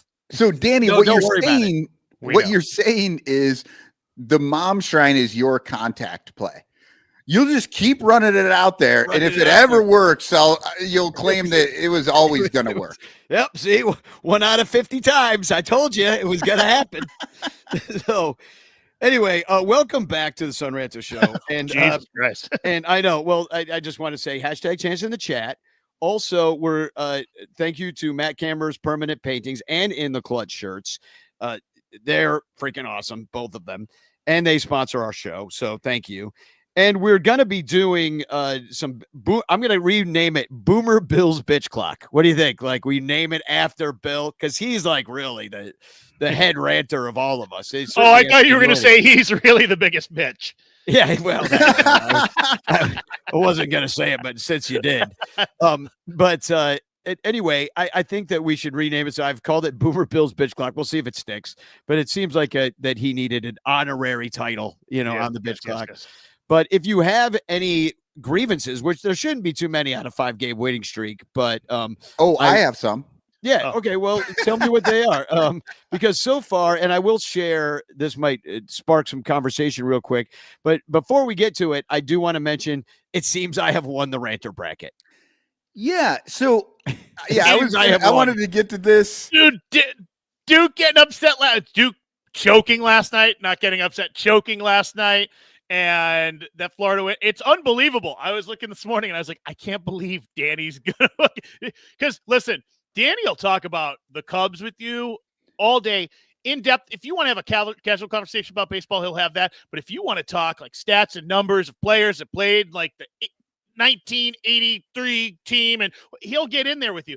You talk to Danny about any other sport, it is like talking to like a child about like their favorite superpower when they're like 3 years old. Like it's just insane. He just doesn't know anything about any other sport. He knows nothing. And the man's never watched a college basketball game in his life. Like sat down and watched all credit to my nephew Marcus, who does watch this stuff. Because let me tell you, will he be getting the winnings? He will be getting half the winnings because that's the deal I made with him before. And I've already said it to him because it seems like we won. But that was $135. I am taking my half of the winnings and throwing it on top of the Lost Boys donation. So thanks to everybody. So that's like $400 around that we raised for Lost Boys. So thank you, everybody. And that's going to go with our first 3 months. I pay Levante 10% of all your Patreon donations to the Son Ranto Show go to the Lost Boys. We tithe our money that you give us over there. So I'm going to throw the first 3 months of Patreon support along, and I'm going to add that $400 that we raised, with the half the winnings plus the half the money from the fundraiser. That's all going to Lost Boys. So great job, everybody. But I told Marcus, he's like, you don't have to give me any money. I'm like, you are a 16-year-old boy. You take this $135 and you bring your friends out to ice cream. You go take your ice cream. 16-year-old, go buy a dime bag and have someone get you a couple 40 ounces. Kids don't do that shit anymore. They literally eat ice cream. Go sit in the woods and find some woods porn. And you and I would have spent it on porn and cigarettes and weed at his age. I do agree with that. But this kid won't. He's, the kids don't do that stuff anymore. Yeah, well, they do, but like he doesn't. And so I'm like, just bring your friends, go to Shake Shack and, pay, with your friends. Cause that's what it costs now. $100 when we were a kid, that would last or a month or more. Or hide that money out in the woods because things are going to hell. Things are going to hell. Buy gold. Buy gold. Yeah. What's an ounce of gold right now? $3,000. Go buy the dip. Buy the dip, yeah, exactly. Yeah, well, it's a Portillo stock. I do have some questions about this a little bit. So David Elliott wrote on the Discord that Danny, you've won. There's no way that you won't win at this point. Jeff Berta is in second place, but then he said Eli, my son, is in third place, but Holly is actually in third place right now, and Arthur Wisniewska is in fourth. So I'm confused, and Lyle, maybe you understand this. If Florida wins, then yes, Eli will jump above Holly and Arthur. 100%. But if Florida doesn't win, Holly will become third, right? I think so, just because she has more total points So you get points per round. So I don't think there's a way for them to jump her because she's already gotten so many points. Okay. See, that's what I thought. And had she picked one of the games, if you look there on the right, I'm not looking at it right now, but if you look there on the right, I think it says total points available or whatever. You can kind of see what the outcome is. And I don't think Danny is beatable at this point. I'm not sure. I didn't look at he's not, because the top 4 people who actually still have a chance in the championship game all have the same pick. So they would all win or they would all lose. So Danny is locked in up there at the top. And just so you all know, I am in another pool at my job, and I am in dead last place. So with the same bracket?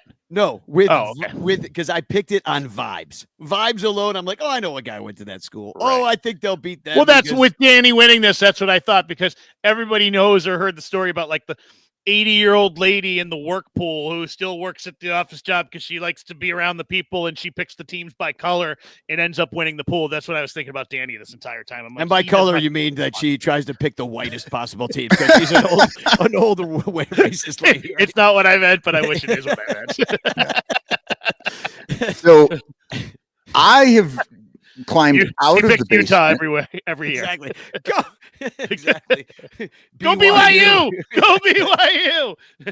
Yeah, and I am 4 points behind Lyle. Lyle is number 24 in this. I am number 25. Yeah. But Lyle's done, and I have Houston. And it is possible that if Houston wins, I will then jump above Lyle. I did a lot of work. I spent good 5 or 6 hours doing and I watched a bunch of conference games. So I felt like I went into it knowing something, and obviously I would also like to mention I chose mine based on how long the names were. Right. Well, that obviously did not work. I also would like to mention there are more people in the pools than donations I've received. So maybe just check your Do we need to do a little accounting? Do we need Doge to come in and see what's going on? Yeah, we're gonna need Elon Musk in here to see like which 3 people joined the pool and didn't give any money. But it'll cost us $1,000 to get that extra like 80 that we're looking for. Exactly. Yeah, exactly. Well, just check, and if you think you donated, just make sure you did. And if you didn't, just give the money right to Lost Boys. Nobody cares. So yeah, just give them a donation. It's easy to give a donation right on their website. In fact, you should be doing that anyway. That all helps kind of them keep the lights on, all the great things they do. But let's get to the bitch clock, because really we're almost out of time. So I figure we should do, if you have anything. Okay, here's one that came in. Crane Kenny in the booth. Definitely going to add that here. Crane Kenny in booth. That was bad because, he went out there and he was bragging. Here, let me share the bitch clock wheel so we could bitch about this stuff pre-bitching. But pre-bitch. Yeah, we have to warm up our bitching because there's a few things out here that I think we need to maybe pre-bitch about until we should each take a 30-second term. But Crane Kenny in the booth was out there bragging about how much money they were making on selling those new Expos jerseys, which Chris Zaha, if you guys know him, he's on the Ranchers page quite a bit. He was out. He texted me. He's like, "What do you think of these new uniforms?" He's like, "Giving me a real 80s Expos vibe." I'm like, "That's what everybody's saying." I agree. I do like the baby blue. I like that color. I think they did a good job with the logo. It's just, so did the Expos. So, Yeah. What surprised me is I thought those were City Connects, right? Mm-hmm. And then people are saying they're not City Connects. And then I just realized that City Connects, they still have those to wear. This is a second alternate jersey. Yeah. I was kind of wondering if they were going to do the Wrigleyvilles on opening day, but being opening day, but I think they maybe are retiring the Wrigleyvilles. They want to sell new shit. So, that's what I thought. I thought they were going to retire the Wrigleyville, and this baby blue was taking its place. So the de facto City Connect, even if it wasn't, but apparently they have 5 uniforms they can wear now. Yeah, it's only to sell them, and that's what Crane Kenny was on the dude. Like, he does not have any shame whatsoever. He's like, yeah, we freaking sold 500,000 of these things. Can you believe it? These people are idiots. Like, that's what he went on TV to brag about. And he also said, and I wanted to bring this in because he went on the Score and said, the cup snakes are allowed in the snake pit area of the bleachers, but not anywhere else. Whoa. So it's. What is the snake? I know, pit, Eric? Not a thing. It's not. No, a but thing. I hate cup snake, but now I love it because now there's a section of the bleachers called the snake pit, and if they don't paint giant snakes up the stands and make it really a thing, that's so metal. If people don't show up as Jake the Snake Roberts, Oh my god, dude, Danny, that's how you go to the stadium all summer. Nobody month of wants to July. see me in pants that tight. Oh yeah, we do. I mean, there's nothing to see. You're like a Ken doll. Don't worry about it. It reminds me of so they have a snake pit where you're allowed to make the beer snakes, which has always been the case. I didn't know it had a name. Now it's got the snake pit name. But isn't it kind of like we're like, yeah, you've got freedom of speech, but just stand behind these lines behind this giant police barricade, 700 feet away from the people you're trying to yell at, and yeah, your grievances will be redressed. Well, no, it's ridiculous. Because it's something. Listen, I know you don't like it. A lot of people don't like it, but it is something that kind of naturally started happening, and that just takes all the fucking fun out of all of it. I agree. It's got to be spontaneous, and you don't want to be like, oh, go down to the snake pit. That's like playing in balls only in a ball pit. Dude, you just got to set your own balls up in the goddamn swimming pool and just go to town. Right. It's like you can't pee in the ball pit. You're like, what's the fun? What's the fun? Why am I even here? Why am I here? Why did they even invent bleach and chlorine if I can't just pee in the ball pit? Exactly. What's chlorine for? We've been knowing this for a long time. So here's what we got. Some of these are left over from last time. I have another one, Danny. And I don't know how to phrase this exactly, but the lefty matchup for batting. So the Bush Turner thing, like, I don't know how you want to put that. Handedness matchups. Okay, that's good. I guess that's better. It didn't autocorrect me, so we're okay. So tough April schedule. Roster built to lose in the playoffs. I think that should stay for the time being. Payroll to revenue percentage, which is abysmal. I put in this one. All right. Bleacher Jeff. Oh, we did that last time? I think so. All right. It's off the list then. Bleacher Jeff hate, because he's still getting lots of hate. The Cubs tweeted out about him the other day. It's like, these people cannot rent free. He lives in so many people's heads. Like, get a fucking grip, people. Anyway, that's why he's in there. Ex-Astros closers. I think that stays in. Beer prices, snake pit, the Wrigley Goose, A's minor league ballpark, bullpen, which is kind of like ex-Astros closer, but not completely. Crane Kenny in the booth. I'll put in booth. And handedness matchups. Why don't we, Lyle, why don't you take the first crack on this? And Josh D said Boog, and I think, All right, we'll put Boog in. And he should always be in there and never taken down. Yeah, that's true. Boog just stays. Maybe, Boog just stays. Even if we get a Boog, we keep Boog in there so that maybe all three of us can do Boog. So, Lyle, you're going to go first. All right. Let her rip. All right, I got to figure out how this works again. Remember, I don't know what I'm doing. Yeah. we do. We're constantly reminded, unfortunately. All right. Pitch clock. You have 30 seconds to pitch. Wait, what is my category? You didn't do the category, Danny. No, that is accidental because I don't know what I'm doing. Remember? I was like, wait a minute. You know what? For these 30 seconds, I'm going to bitch about Danny not knowing what the fuck he's doing. He drags our asses here on Sunday morning, gets us out of bed before I even finish my fucking coffee, and I got to deal with this fucking shit every fucking Saturday and Sunday morning. Ding, ding, ding, ding, ding. Actually,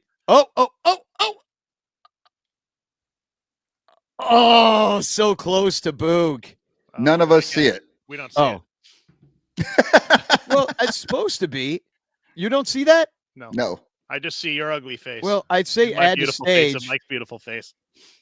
There's there just you. Oh, now it's just Lyle. No, we like that. That's what everybody. You know wants. what? It's because I got to remove that. There we go. That's what won. Handedness. Oh God, this is gonna be awesome. Give it to me. Yeah, this matchup. And you're a lefty yourself, so. But I bat righty, but I throw lefty. So you're just a handedness matchup in and of yourself. Yes. Here we go. Pitch clock. You have 30 seconds to pitch. This one goes out to my guy, Mike. There is nothing better than a handedness matchup. I don't care how hot your fucking pitcher is. I hate you. I don't care if your guy has got a fucking shutout in the 8th inning and he's got nothing but strikeouts. He's on the way to a perfect game. If that fucking lefty comes up, I want a lefty pitcher because that's what baseball is supposed to be. It's supposed to be about matchups, and that's how you win championships, people. Michael, fuck you. Oh, okay. A second to spare. Your bitching. Hold on. No, that was a wonderful rant. I did love it. Honestly, that's not what I'm bitching about, though. I really don't mind if you're going to go to a pitcher in that situation to try and do that, except for the fact that, if the guy's rolling, you don't pull him. Right. But, no, it was Michael Busch is a left-handed hitter, and they pulled him in the 5th. No, it's a platoon. He's just going to be platooned all year. Just like get the fuck used to it because it's not going to change. We had a big long, so you can leave it up there, Danny, because if I get it, I could talk batting because Lyle went pitching. Because this fucking handedness matchup thing for me is a batting thing because well, Michael let's see Busch if you get it. I'll leave it in. Not get pulled for handedness. I didn't go pitching. I went Michael. Yeah, exactly. That was bitching about you after he had a big long bitch about me. So apparently, he just doesn't like being on the show again. so I'm tired. I didn't get enough coffee. Boomer Bill's bitch clock is taking a spin, and it looks like we're getting into the Bleacher Jeff hate. You know what? Danny? You take this one. Go. All right, I'll take this one. Yeah, because I want to hear what you have to say. All right, sounds good. Let's share my wheel here. All right, I gotta rewind it here. Here we go. Boom. Bitch clock, you have 30 seconds to bitch. Okay, I get it. Bleacher Jeff is an infamous Cub fan. He gets to sit in the left field bleachers. He shows up early every single day, and all you motherfuckers are mad about it. Why? Because you're jealous. Because you got to go to your job. You don't have a freaking tiny freaking studio apartment that you live in like Bleacher Jeff next to the stadium has, and you can't live that life because you don't have the fucking balls to do it. And that is why you have to bitch day after day about this man's freedom. You're not mad about Bleacher Jeff. You're mad that you can't be him. Period. End of story. You fucking haters are just jealous. You can't go to the games. Nobody fucking knows who you are. Nobody's raising $5,000 for you to go to Japan because they don't know who you are. You're a fucking loser. They hate America. They hate freedom. You hate America. You hate our freedom out there in the bleachers. You do. You hate people being too free because you got to go to your dumbass job. You don't have the fucking balls to go out there and do it. You don't have the fucking balls to yell at Ian Happ every day. You don't have the money to buy $15 beers, and you're jealous as fucking hell. You don't and he have shows up every day and do it. You bring don't. Your entire family to a foreign country and leave them there and come back and get a little studio next to the stadium and live the life you want to. Exactly. Lyle. Okay. Sidebar. We need to determine whether or not Danny gets extra points for going a minute beyond the bitch clock, or we mark points off for going that long. He just lost today. I lost. That's okay though. It was worth it because if anybody gets the bitch about Jeff, it's me. You know what I mean? Like I got to be in a band with this guy. Like you got to watch him chugging beers at 9 a.m. on a gig day. This exactly, dude. If you want to bitch about Bleacher Jeff so bad, come and fucking talk to me about him because I've got legitimate complaints. Okay, you guys got nothing. You know what I mean? The only thing I don't like about the Bleacher Jeff situation is that Shit Bambi fucking always mentions him. He doesn't. Shit Bambi does not care about Jeff. No, none of it. All he fucking cares about is it makes him look as if he's connected to Jeff somehow, and like he's like a real fan. And so Shit Bambi keeps mentioning him, but it's totally self-serving for Shambi. So yeah, that's agree. The only thing I don't like. Shambi has Jeff never has no control over that. That's just fucking Shambi sucking. Everybody knows Shambi could have. I don't think Shambi's ever come up and introduced himself to Bleacher Jeff. We are out there on that ball hawk / mom shrine corner every game. and freaking Zaidman runs by and will not come to the other side. She's got his headphones on. He's just got blinded. I'm not Zach Zaidman. He just goes. Boog, we never see that guy. He never comes out. But you know who comes out to the fucking mob shrine and hangs out with people who was out there on opening day? Fucking Ryan Dempster. He's out there. Hey, everybody. I love you guys. He knows people by name. Like, he's the real deal. And I told him on Twitter, and he's like, you too, brother. And he's the real guy. He's an actual Cubs fan. He actual loves the Cubs. Fan. He loves the fans. He loves the people, and he's not weirded out by us. Boog is weirded out by us. He don't want to talk to us at all. Anyway, Michael, it's your turn. Put Michael on the board. Okay, let's see what I'm gonna get. Let's see if I can you see that on the bitch clock? No, why is that not working? Oh, because I've got to. This is the problem. I got to remove that to add this. All right, here we go. Now I know what I'm doing. So, don't forget by next week, everybody. Yeah, exactly. It's week in between is just killing me. So, there what you do you? go. Baby! Yeah! Oh, we're all lucky. We're all lucky with my this God. one. So, Bitch clock, you have 30 seconds to bitch. Oh my God. John Shit Bambi Shambi. I don't call him Boog because no fucking reasonable adult allows people to be called fucking Boog or Booger. You don't go by that fucking name professionally. That's ridiculous. But not only does he fucking suck, he doesn't watch the game. He talks about everything except for the game. And now he's got Taylor McGregor the other day. She's in the dugout and she says, Boog, you know that announcers can't affect the game, which is a reference to John Shambi hates fucking baseball. Whenever something comes up and it's a no-hitter and you're not supposed to say anything or there's a cycle, he's always out here fucking acting like a dick, saying no-hitter all the time. Shambi, the reason that we do this is because that's fun. We know that you're not going to fucking cause the other team to get a hit. We know that the fucking cycle would be better if he just hit 4 fucking home runs. But you know what's fucking fun? Little things that happen in baseball that don't ever happen any other fucking time. So get off your fucking high horse, quit talking to Taylor and fucking up her mind, and just leave, okay? Go, you know what? Go to a fucking radio because you actually can do the radio and you're good at it. Say the fuck off of TV, Sally, Jesse, Raphael, Bruce Valanche looking motherfucker. Bruce Valanche. Can I tell you one thing that I heard? Michael, you lose too. Yeah, I know. I failed, but I was like, you know what? If Danny isn't fucking following the rules, neither am I. Danny, what did you hear? I heard a little story about Boog, and that's, He heard a little story he'd like to tell. Well, about a man nobody likes real well. Yes. Yeah, and that story is that, when Boog's, before he's going on camera, that they have the monitor. You can see yourself in the monitor. Well, let's just put it this way. Boog really likes looking at himself in the monitor. Before he's coming on, he's checking himself out, making faces like, Boog is a little mirror junkie. He likes the look of the Boog. He's got his Sally Jesse glasses and he likes the look of himself. He's a big fan of the way. I mean, I don't know how you could be a fan of if I looked like that, I certainly wouldn't want to look in the mirror. But Valanche looking motherfucker. Yeah, he doesn't look like Bruce Valanche.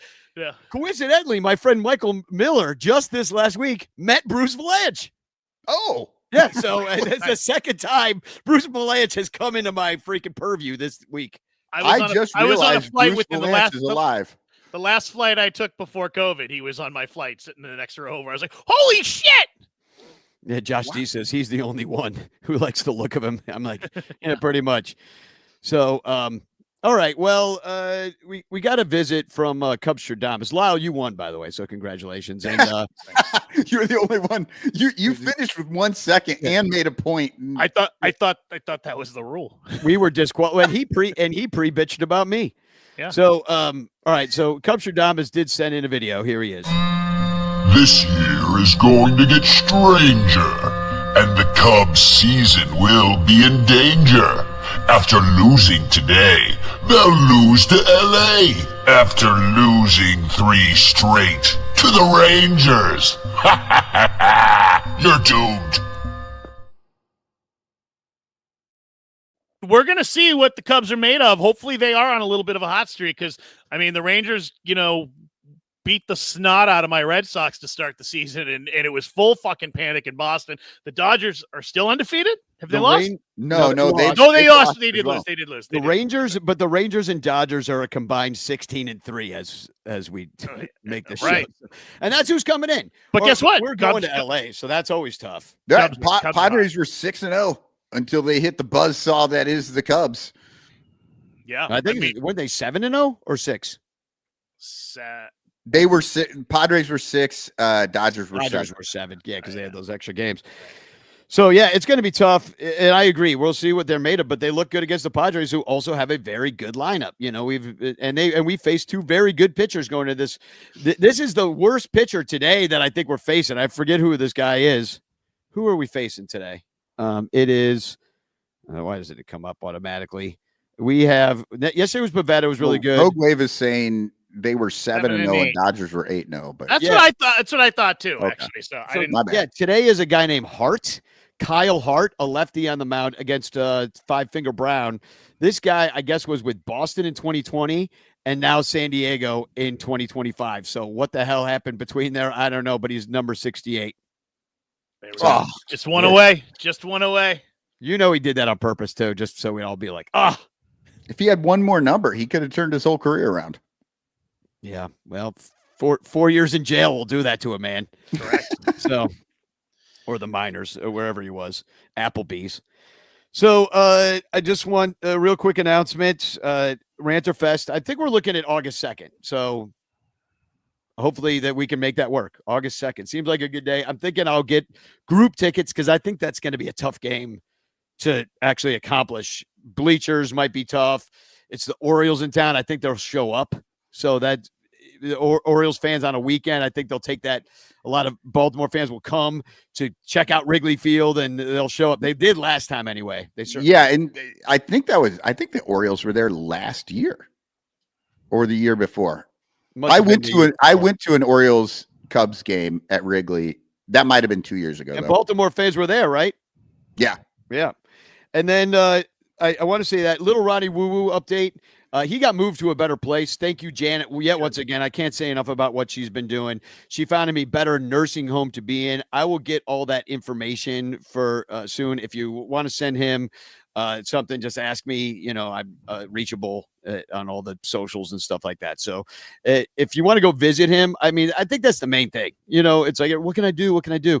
Well, I think eventually we'd like to get Rogue Wave Creative sent $100 for a tablet. We're going to work that out. Like Janet's like, don't do it yet and all this stuff. And so anyway, I'm going to give her the money. She'll figure it out. But I think we might try to raise money for like a better bed or something like that. So just look for things. We're trying to do things for Ronnie, but I think the best thing anybody could do is get him a My Pillow. I've heard they're great. Get him this Steve Trout pillow. Steve Trout mitt pillow thing, so he could do this. Yeah, but unfortunately, all that money is just going to go to bail out the January 6ers who got rearrested. So, yeah, right. The ones who got caught with. We won't go into it. Anyway, I think the best thing you could do is go visit him. So if you are in the area, it gets lonely in there. Those days can be long.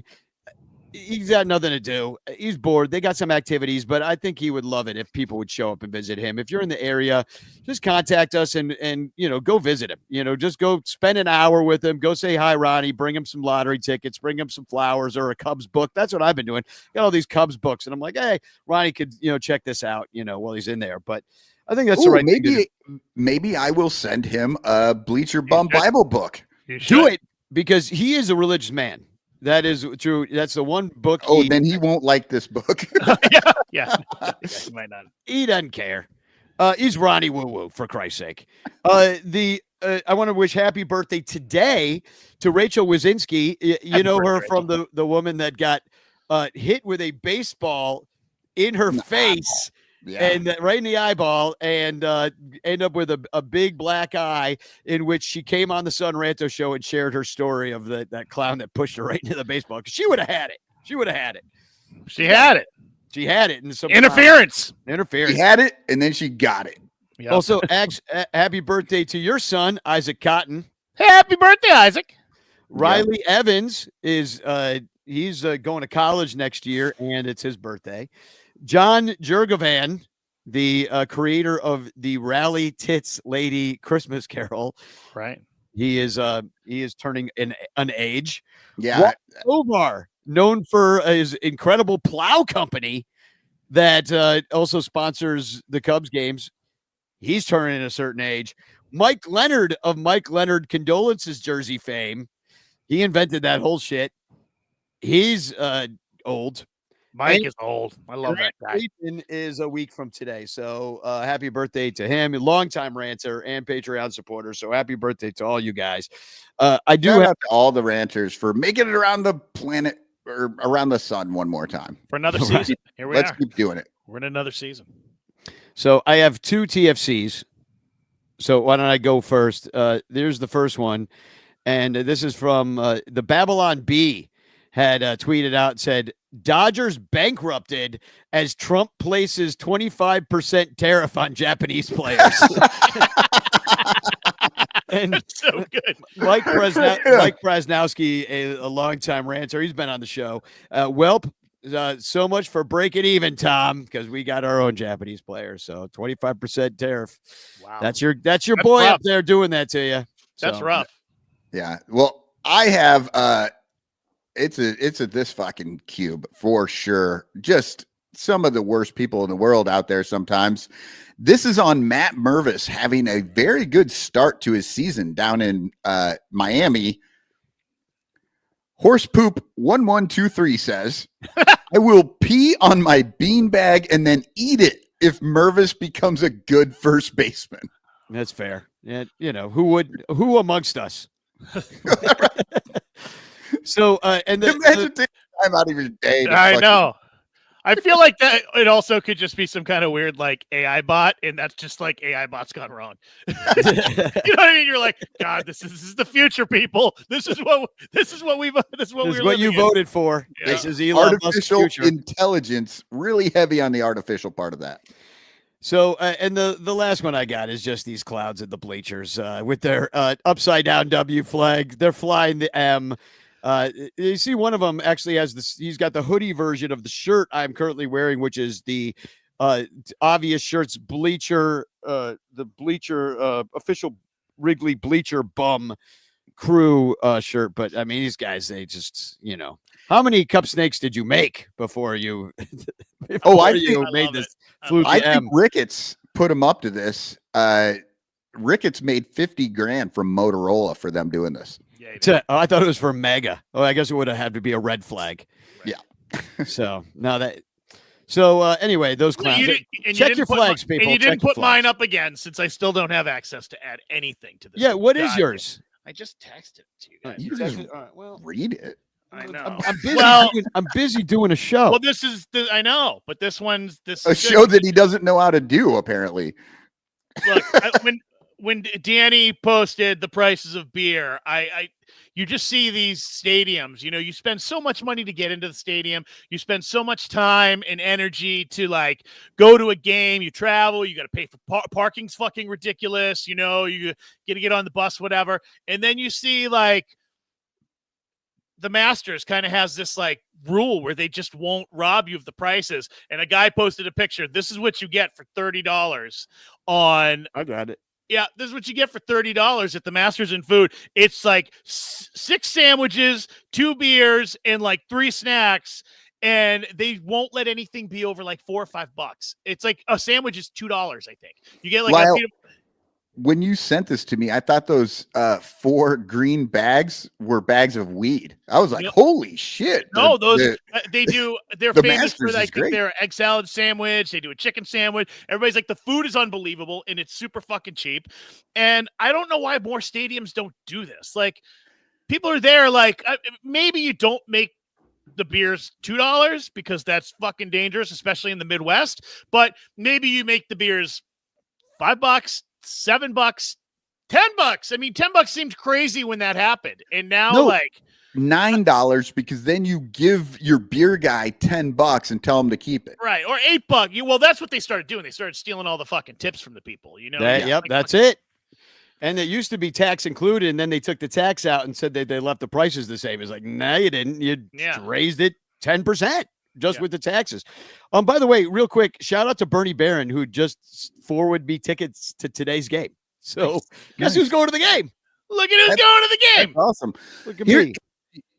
Thing I wanted to say about the Augusta thing. What's going on down there in Georgia with just being cool about these stadium prices? Because I believe the Atlanta Falcons do the same thing. They do. They learned their ways, and it's. I agree. I think it's brilliant, honestly. Because listen, even if you're like, I kind of made like Danny today. He's got tickets. He's gonna go because Danny's not drinking like he used to. So, but you have a chance to go to the game. Like I often last year, my cousin wanted to bring me to the Red Sox game. I was like, yeah, maybe. And then I was like, oh, that's like another $200 in fucking beer and fucking snacks and fucking whatever. And you just start to get like, the tickets are expensive enough. And then you spend so much more money and all the other shit. Yeah.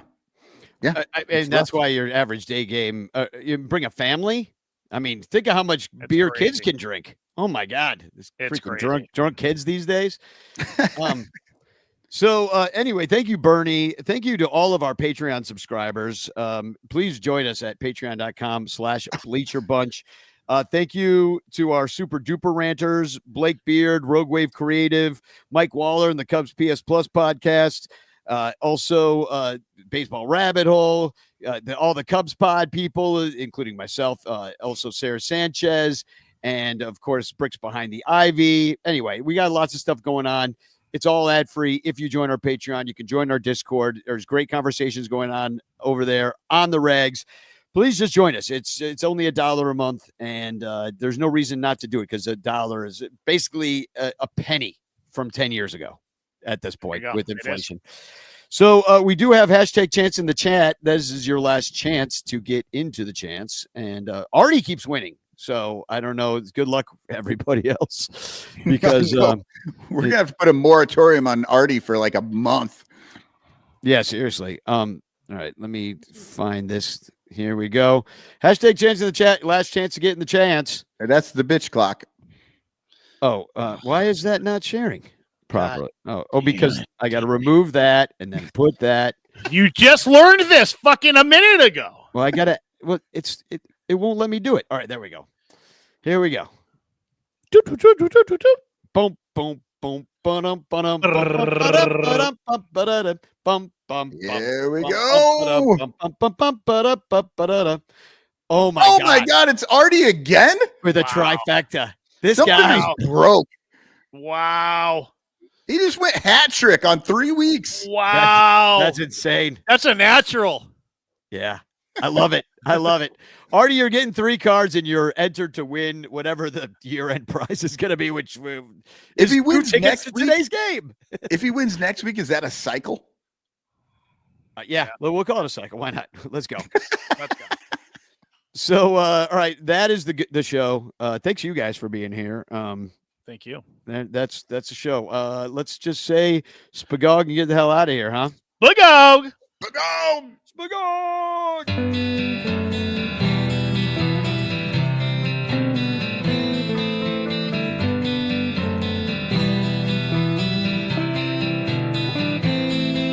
I'm coming back to Wrigley with a ticket in my hands.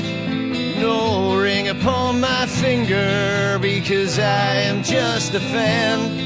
And I spent most of my money on sausages and beer. But I was there when they won it that year. A pressured anticipation had the city tightly wrought with a 5-3 combination as the sailing ball was caught. Half a dozen generations who would live to see the day the Cubs would take the season